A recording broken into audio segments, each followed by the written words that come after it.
If there's one thing we all love about MJF, it's the fact that he's not afraid to speak his mind. He's always out there telling you exactly how he feels. Now, last night, it must have been a rowdy night in the MJF household. Maybe a couple of glasses of wine, maybe a FaceTime with Sammy Guevara, going over their plans and their shenanigans for AEW Dynamite this coming Wednesday. But MJF was on Twitter, and he pulled the good old tweet and delete. Everybody's done it. I've done it. You've done it.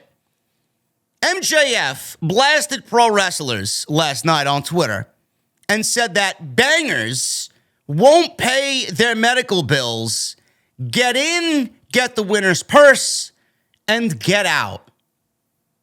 I saw this because people were obviously taking screenshots of it and then reposting it on Twitter. I seen it through the WrestlingNews.co Twitter account, and I said, well, I don't really see what was so bad about what he said. Everything he said was basically fact and truthfulness, and I appreciate that. This is what MJF tweeted and deleted last night on Twitter, and I quote, "The more wrestling fans become bloodthirsty for these dangerous feats in the ring, the more wrestlers will hurt themselves trying to curry fans' favor. Wrestlers, the fans don't understand that at any given point we can be paralyzed from the neck down or even die from a maneuver as simple as a body slam. By the way, fans reading this, body slams hurt. Every move hurts. They will keep moving the goalpost of what they deem is good. So therefore, before you do anything stupid, consider this. Their tweet about your banger, is it going to pay for your medical bills? Do the right thing. Go into that ring with the intention of winning the match and leaving the ring the same way you entered it. Get the winner's purse and get out." End quote. I don't really see what was so wrong about why MJF deleted and did what he did with this tweet last night. He tweeted and deleted. Now, I know why he deleted it. Number one, he's the face of the company. You know, you need to be a good representation for all of the industry, for your locker room, because with this tweet, obviously it's going to upset the parade backstage in the AEW locker room. As the face of the company and the World Heavyweight Champion, it's a bad look for you to be putting down other wrestlers' styles.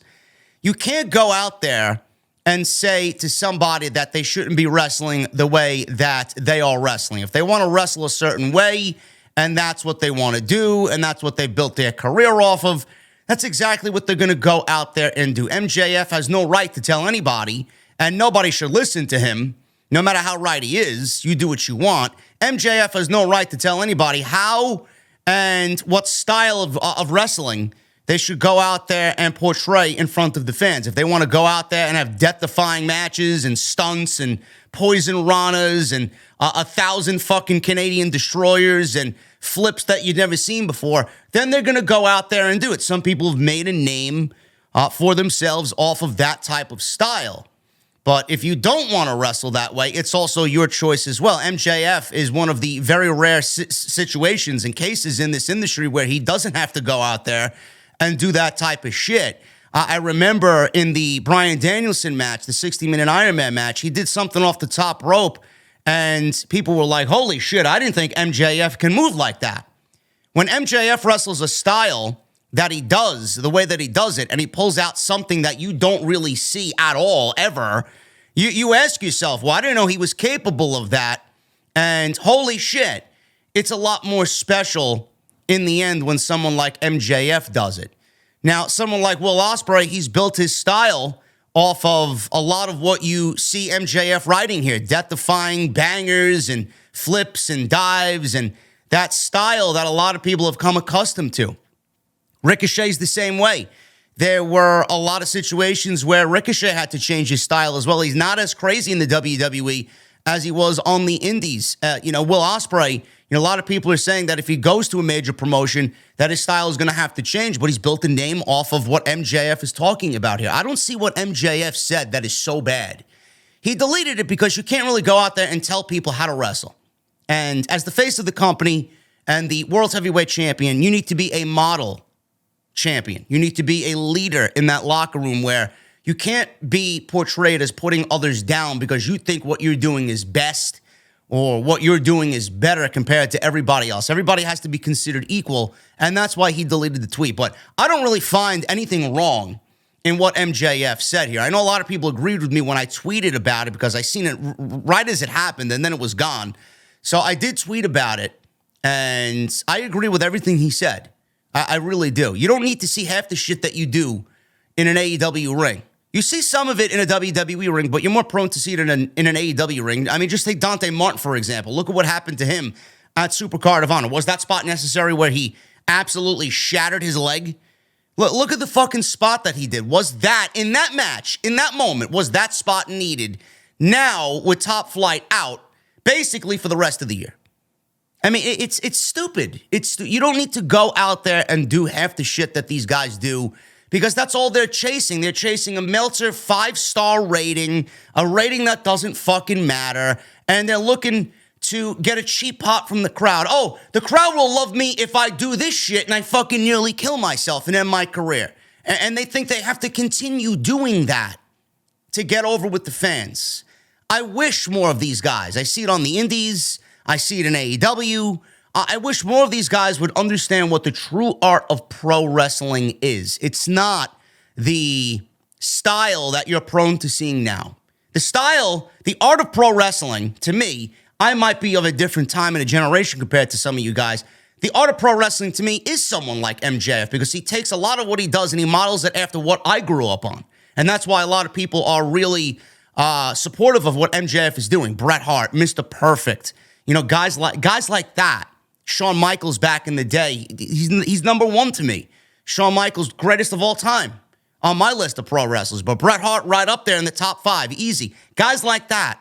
That's the art of pro wrestling to me. The art of the sell, the art of slowing it down and telling a story, working a body part. That's pro wrestling to me. Half of this shit is great. It's great to see. I'm glad that nobody fucking kills themselves at the end of everything that we see when it's over, but it's not pro wrestling to me. That's the style of pro wrestling now. The art of pro wrestling to me is what I just mentioned to you with those older guys. You know, when I was a younger kid watching pro wrestling. That to me, that's the art of pro wrestling. But half of these guys really need to learn the art of the sell, art of a story, the art of pro wrestling, which I think really is lost on today's generation. I don't really find what MJF said to be all that terrible, but I do understand why he deleted the tweet after he had posted it. But let me know what you guys think about that one down below and if you agree or not with MJF. The other story that happened yesterday was WWE is thinking, this is not confirmed by any means, WWE is thinking about going back to brand exclusive premium live events. The company is set to shake up the rosters on Friday, starting with SmackDown and then bleeding into Raw with the 2023 WWE Draft, which starts, like I said, on Friday, ends on Raw on Monday. This is ahead of the promotion crowning a new World Heavyweight Champion at Night of Champions on Saturday, May 27th in Jeddah, Saudi Arabia. The title will be defended on whichever promotion Roman Reigns is not drafted to, which right now Roman Reigns is still holding the Universal title and the WWE title. They are calling it the undisputed WWE Universal Championship. The wrestling account on Twitter, WRKD Wrestling, reports that officials are discussing the idea of doing brand exclusive shows again. They say, and I quote, one format discussed after the announcement of the draft and the introduction of the new World Heavyweight Championship on Raw is the idea of potential brand exclusive premium live events moving forward. WWE did this for the previous 2 brand splits. The last attempt started in September of 2016, which was one of my favorite periods for WWE SmackDown. After that draft, SmackDown was absolutely on fire. Banger television in 2016. When WWE nixed this idea in 2018, it was to load up one event per month with talent from both brands in hopes that it would increase subscriptions and ticket sales. Now, I will get into this on the podcast when we go live later this week, but just some of the reasons why I think this may be a good idea to go back to brand-specific premium live events. Just a couple of things off the top of my head, because I'll have a more detailed list of why I think this is better for the company as compared to not doing it. Some of the shows will feel bigger. And what I mean by that is if you do specific SmackDown pay-per-views and then specific Raw pay-per-views, the shows will feel bigger individually instead of loading the shows up altogether, because you're focusing on that brand. It gives that brand the night to really shine over the other. And it gives more opportunity to those who are never going to make these pay-per-views, because WWE loads them up with talent from both shows. Your divisions will feel like divisions. Your roster will get more opportunity to appear on a pay-per-view or a premium live event, whereas they never had any opportunity because WWE was doing them jointly with both Raw and SmackDown being represented. Additionally, I do feel that the championships will feel a lot more prestigious and a lot more special, because you're not focusing on the other brand's championships for the night. You get to focus solely on that brand and that brand's set of specific championships. So that, to me, is a huge plus in doing brand exclusive pay-per-views. By doing this as well, you're going to make all of the other pay-per-views, and I mean the big four or the big five. Money in the Bank, I guess, is considered now a big pay-per-view, big five. It will make those shows feel a lot grander and a lot bigger in comparison if you do these other smaller shows around it, which are brand exclusive to SmackDown and Raw. Another reason why I like this, on top of the reasons I just already gave you, it protects the brand split. How many times, and this is definitely something that I think Triple H is thinking, how many times do we complain about WWE not adhering to the brand split? We see Raw stars over on SmackDown and SmackDown stars over on Raw. How many different times do we complain about this? If we do brand exclusive pay-per-views, the brand split would actually feel like a brand split, and it would be true to what WWE is trying to do with separating Raw and SmackDown. That's the biggest takeaway from it. Additionally, on top of that, these are just things randomly off the top of my head, it would make television better.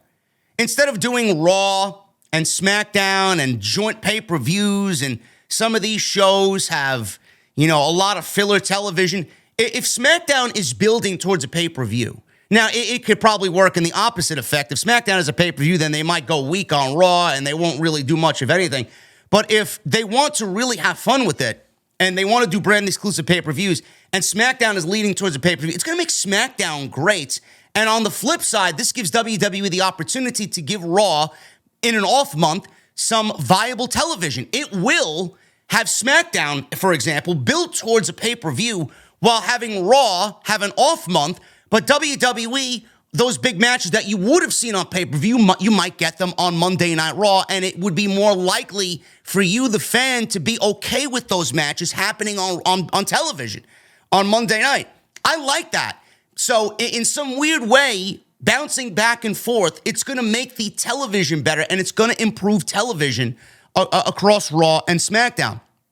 And obviously, you think of shorter pay-per-views. Triple H has done a great job of doing shorter pay-per-views. Even with the joint pay-per-views, we've had maybe 6 or 7 max matches per show. I think Elimination Chamber was roughly about 3 hours. Same thing with Extreme Rules. He didn't really go above that threshold, but it also takes away from getting more people on the show. I mean, WWE is going to put who they need to on that show and then forget everybody else. So like I said, it does give more opportunity to those on the roster, but shorter pay-per-views is another possibility for brand exclusive pay-per-views. We're not going to be sitting there for 4 hours on an off month.